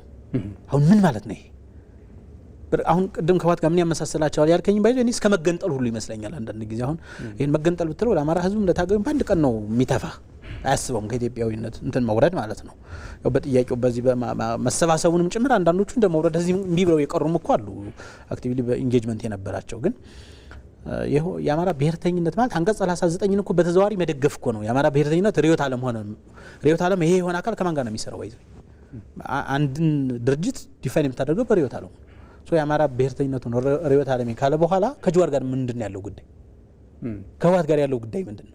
አገሪቱን በመከፋፈል አይደለ ከሆነ የሚሆነው በዚህም ቴክኒካል እንትኖች ጭምር አሉና ብዙን እንትን የሸወዱት እየሸፈኑ ነው በፌዝ እየገለጡ ነው። ቅድም ለእስክንድር እንዳልኩ ኋላ እኮ እስክንድር ሲያውቅ ከኃላፊነት ሁሉ ራሱን ነው ያገለለው። አትሊስት በዚህ ታሪካዊ እንትን ውስጥ አካል አልሆነም ብሎ ይመስለኛል። እንግዲህ እዚያ በኋላ ያለውን እንትን ፐርሰናል ኮንታክት ስለሌለኝ አላውቅም። ግን ምንድነው ከህወሓት ጋር አንሰራም ሲሏቸው ቆይተዋል። አሁን ጥይት ተጭኖ ሲመጣ እያዩ ነው። ሳምበዲ መቀሌ ሄዶ ንግግር ሲያደርግ መቀሌ ሄዶ ታክሞ ሲመለስ ምናምን እያዩ ነው። እና ብዙ የተመጋጋቢነቶችን ጭምር አሁን በባለፈው ህወሓት በዚህ በሰሜኑ በኩል የመጠጋት ነገር ከሻቢያ ጋር ሲያደርግ መከላከያ ወደዚያ እንቅስቃሴ ሲያደርግም እዚያ ደቡብ ጎንደር አካባቢ የነበሩት እንትኖች በደንብ ታስተውለዋል። አብዛኛው አሁን አይኑ እየተገለጠለት ነው ማለት ነው። እንደው ከዚህ አንጻር እንግዲህ መንግስት በተደጋጋሚ የሰላም ጥሪዎችን በማድረግ በርከት ላሉ ጊዜያት እንግዲህ እኛም በሚዲያ ወጥተን ብዙ ነገር ስናገር ስለነበረ እሱን ማየት እንችላለን። አንዳንድ ጊዜ የመንግስት የረጅም ጊዜ ዝምታም በራሱ ሌላ ነገር አድርገው የሚቆጥሩ አንዳንድ አካላት አሉ። አንተም እንግዲህ እዚህ መተህ ያየው ነገሮችም ሊኖሩ ይችላሉ ብዬ ስለማስብ ከዛ ባለፈ የመከላከያን አቅም ስነ ልቦና አጠቃላይ ቴክኖሎጂ ካፓሲቲውና አሁን ያለበትን ቁመና ስታይ ከዛ ባለፈ ደግሞ በቲፒኤልኤፍ በተለያዩ አጋጣሚዎች ደግሞ የሚነሱ አንዳንድ የማይመስሉ ነገሮች የማይመስሉ ምንበት የራሴ ምክንያት ስላለ ነው። ኦፍ ኮርስ እንደ ጋዜጠኛ እንደዛ ማለት ላይ ጠበቅ ይችላል። ግን የማይመስሉ ነገሮችም እኔ የማውቃቸው ነገሮችም ስላሉ ከዚህ አንጻር ምንድነው ማስጠንቀቂያ ደወል ሊሰጥ የሚገባው ለነዚህ ኃይሎች የሚለው ነገር እስኪ ሀሳብ ስ እኔ በአንድ በኩል አሁን በመንግስት የተሰሩ ስራዎች እንደው ብንጀምር እኔ አሁን ማልችለው ትንሽ ከተማርነውም ካየነው ፐርሰናሊም ካለኝ ባህሪ ለምንድን ነው መጥፎውን መጥፎ ጥሩን ጥሩ ማለት ማንችል ነው። በቃ ይህን ሳንችል እንደ ሀገር አንድ ስቴፕ ወደፊት መሄድ አንችልም። በዚህ ጦርነት ውስጥ ለምሳሌ መንግስት በልማት ስራዎች ያስመዘግባቸው ነገሮች ዲፕሎማሲ ነው። አሁን አዲስ አበባ ከመጣው ትንሽ ቆየው አይደለ? እንደው ያለማጋነን በወር ቢያንስ 4 የሀገራት መሪ አይመጡም ወይ ነው አዲስ አበባ።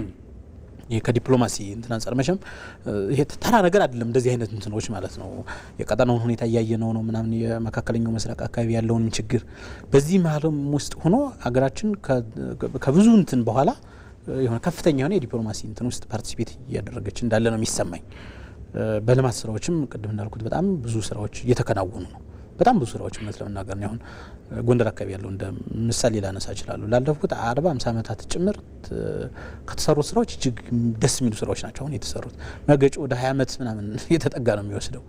እዚህ ያልቃል ተብሎ ይታሰባል። የፋሲል ግንብ ራሱ ሌሎችም የኮሪደር ልማቶች ምናምን ወደ ገጠሩ መስፋፋት ያለባቸው ሁሉንም ከተማዎች መዳረስ ያለባቸው ሰፋ ብሎ መኬድ ያለበት ሆኖ ግን በጦርነት ውስጥ ነው በልማት በኩል አጠቃላይ እንቅስቃሴዎቹ በኢንዱስትሪ በሌሎች ዘርፎች የሚደረጉት በግብርናውም በምኑም ለማዘመን የሚደረጉት ጥረቶች ሁሉ አይናችን ገልጠን ልናይ ልናመሰግን ይገባል ነው።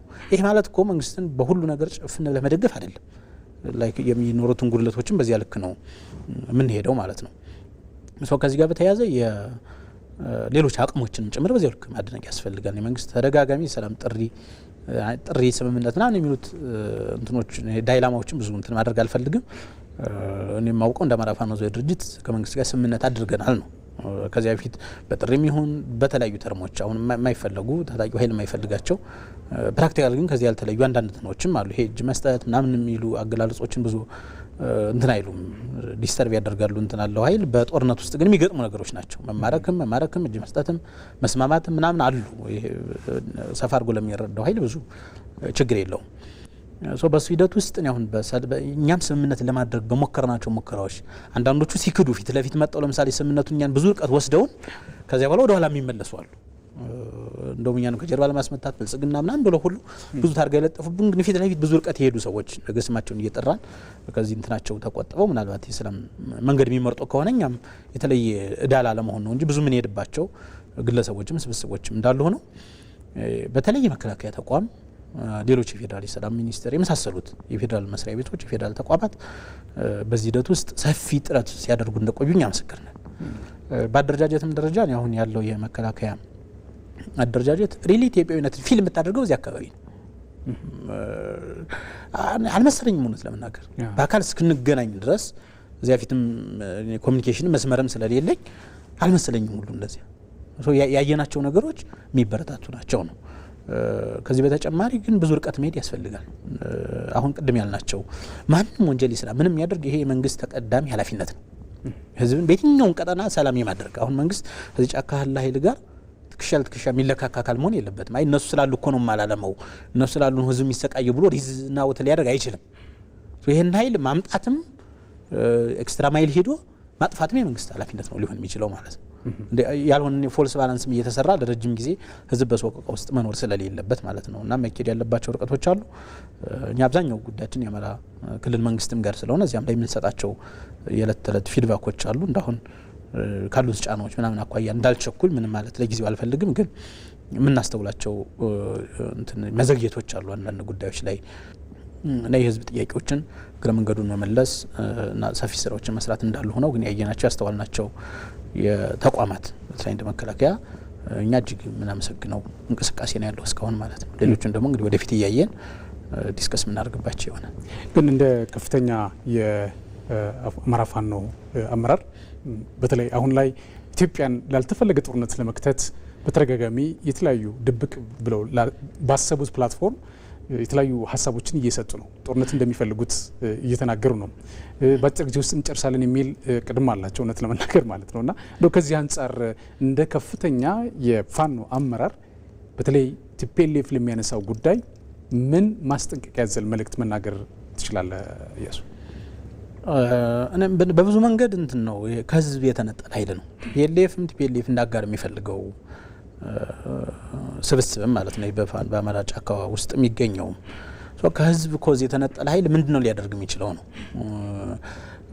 እንደው ለታሪክም ለልጅም ባይዞ ወደፊትም ጥሩ አይደለም ለቀጣይ ጄኔሬሽን ራሱ ህዝብን ምን ጊዜም የስልጣንህ መጠቀሚያና ለስልጣንህ መስዋዕት ማድረግ መስዋዕት እያደረግ ሳክሪፋይ እያደረግ መሞከር እንደማይሳካን አሁን ቲፒኤልኤፍ መቼ ያኔ በተደራጀ ሁኔታ ማዕከላዊ መንግስቱ በመከላከያ በምን ብዙ አፍርሰው ሰሜን ዕዝን በዚያ ልክ መጥቶ መች ተሳካን? አሁን ሊሳካ የሚችልበት ምን አይነት እንትን ነው የሚኖረው? እኔ የሚመስለኝ የመጨረሻ እንፈራገጥ በየትኛውም አካባቢ ያለውን ህዝብ ወደ ሳትን ማግድ እድላችንን እንሞክር ነው። አሁን ዝም ብሎ መጥፋት አይፈልጉም። ወንጀላቸው ክፋታቸው እንደሚያጠፋቸው ያውቃሉ። አሁን እድልስ ያላቸው ይመስላል ኢየሱ እዚህ ላይ ማለት ስለምታውቅ ብዬ ነው። እዚህም ያለው ነገር አይተዋል፣ በረሃ ላይ ያለው ነገር አይተዋል። እድል አላቸው አሁን ይሄን የማድረግ የሚያገኙ ይመስላል። ኖ ሊሆን አይችልም እኮ አሁን ይሄ እኮ ለምሳሌ ኢትዮጵያን የመጠበቅ የማንኛውም ኢትዮጵያዊ ኃላፊነት እኮ ነው። ይሄ 120 130 ሚሊዮን ኢትዮጵያዊ እንዴት ነው እንደው በቁጥር ብንገምተው ስንት ሺህ ሰራዊት ይዘ ነው ይሄን እንትን የምትናደርገው ነው? ይሄ በሞራልም በማቴሪያልም ያን ታይቷል። አሁን ጠንካራ በነበሩበት ጊዜ የማዕከላዊ መንግስቱ ሳይጠናከር በዚህ በአማራም በሌላም አካባቢዎች ትጥቅ እንኳን በሰፊው ሳይኖር አብዛኞቹ የቡድን መሳሪያዎች ምናምን በእጃቸው እያሉ እኮ ይሄን ነገር ሞክረውታል፣ አልሆነም። አሁን ሊሆንበት የሚችለው ተአምራዊ ነገር የለም ነው። ደስ የሚል ነገር ነው። በእርግጥ ያው እናታችን ሀገራችን ኢትዮጵያ አሁን ካለችበት ችግር እንድትወጣ በርከት ያሉ ስራዎች እየተሰሩ ናቸው። እናንተም ሌሎችም እንደዚህ የፖለቲካ ፓርቲዎች የምንበለው ሲቪክ ማህበራት፣ ምሁራን፣ በየደረጃው ያሉ የልሂቃኖችም እንግዲህ የሚጠበቅባቸውን ማድረግም አለባቸው እያደረጉ ያሉ አካላት አሉ። ከዚህ አንጻር የሽግግር ፍትህም እንደዚሁ አለ። ከዛ ባለፈ ደግሞ የሀገራዊ ምክክር ኮሚሽን እየሰራቸው ያሉ ስራዎች አሉ። እነዚህን ደግፎና ተደጋግፎ ሀገሪቱ ወደ አንድ የተሻለ ነጥብ እንድትመጣ ማድረግ ረገድ ሁሉም የውክልና አስተዋጽኦ ማድረግ እንዳለበት በዚህ አጋጣሚ መልእክታችን እናስተላልፋለን። ረዳት ፕሮፌሰር ኢያሱ አባተ የአማራ ፋኖ ከፍተኛ አመራር እዚህ ስቱዲዮ ተገኝተ ለሰጠን ጥልቅ ያለ ማብራሪያና ለእናት ሀገር የሚጠቅም ሀሳቦችን በማንሳት እጅግ አድርጌ ነው የማመሰግነው። እኔም አመሰግናለሁ። ሚዲያችሁንም ስለ ሀገር ፕሮግራማችሁንም ጭምር እጅግ አድርጌ አመሰግናለሁ። በጣም ጥሩ በጣም ጥሩ። ኩራትና ኩራን ተመልካቾቻችን ለዛሬ ያዝናቸው የስለ ሀገር ዝግጅት ውይይቱ አካል የነበሩ ጉዳዮች ማለት ነው የተመለከታችሁት ይመስል ነበር። በመስተንግዶ ቴዎድሮስ አለማየሁ እንዲሁም ከመላው ስቱዲዮ ባለሙያዎች ጋር በጋራ በመሆን አብረናችሁ ቆይታ አድርገናል። በሌላ ጊዜ ሌላ እንግዳ ጋር እንገናኛለን። ለነበራችሁ ቆይታ እናመሰግናለን። በያላችሁበት ሰላም ነው።